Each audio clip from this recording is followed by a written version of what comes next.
o que a gente tem no dia a dia nosso são marcadores indiretos de dano. A principal delas é a função muscular. Então, você quer saber se seu treino gerou dano muscular? Avalie a função do indivíduo. Ah, Cleiton, eu preciso fazer uma avaliação? Vai, não.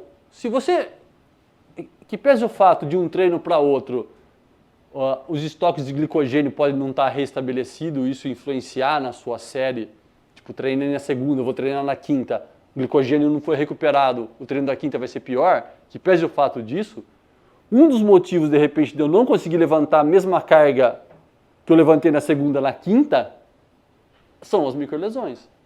Então, eu não consigo pôr o mesmo peso e gerar a mesma quantidade de repetições com essa carga, porque meu músculo está desse jeito.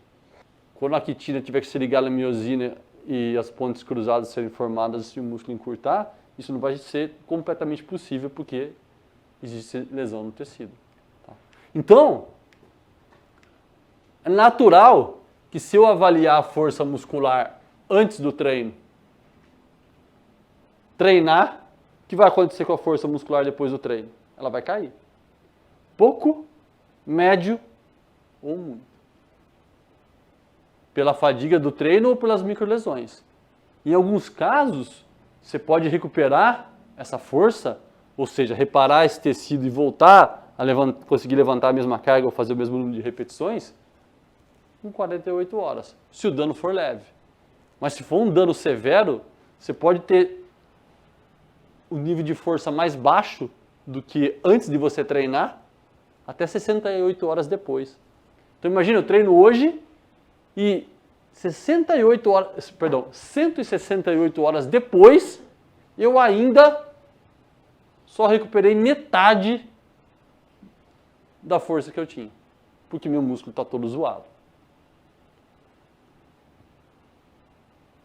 Se a microlesão for boa para hipertrofia, porrada no sujeito para o músculo crescer pode ser interessante. Se a microlesão for ruim, saiba vocês que se o treino tiver características que aumentem demais as microlesões, você pode estar atrapalhando a vida da pessoa.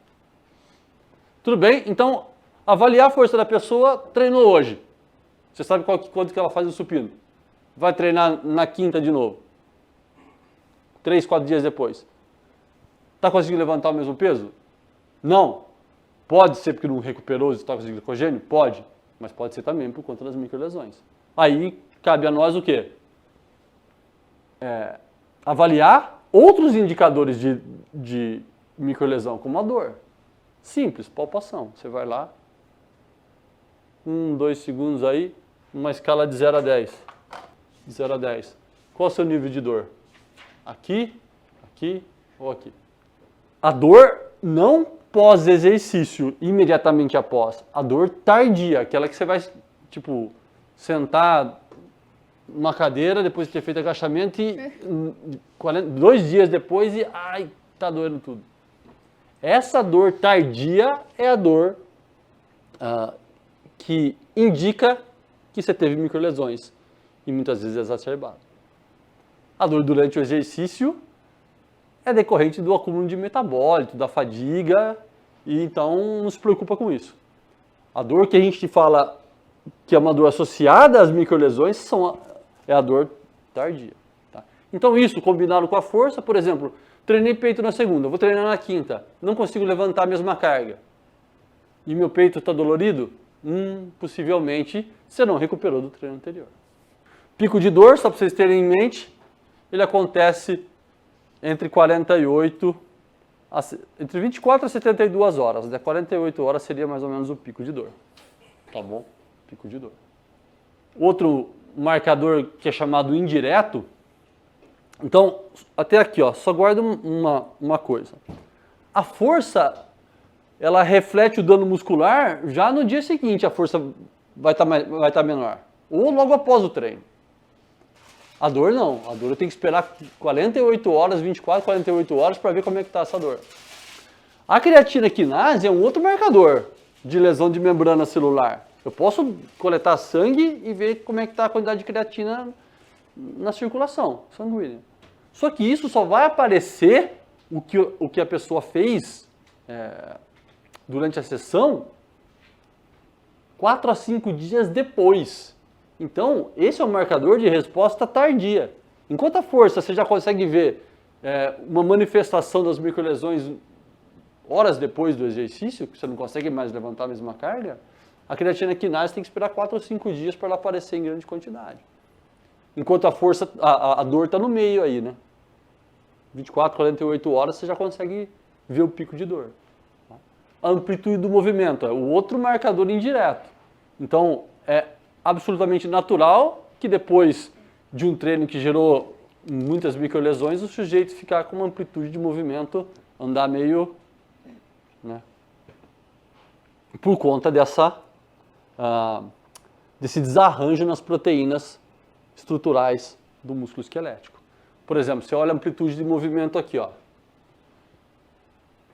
Depois do exercício, ela diminuiu.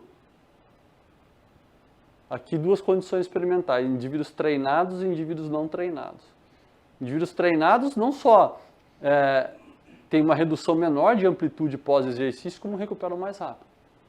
Enquanto indivíduos não treinados, você pode ter 5 dias aí e o sujeito ainda continuar com uma amplitude reduzida. Tá? Dependendo do grau de microlesão que você causou. E o edema, né? O edema ele já acontece também tardiamente. Essa imagem que vocês estão vendo aqui é a imagem de ultrassonografia, tá? Então o sujeito está com ultrassom no bíceps e no bíceps braquial, aqui é o húmero.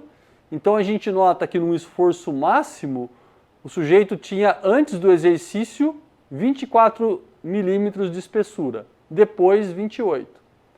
Depois, 4 dias depois, ou seja, uma resposta mais tardia.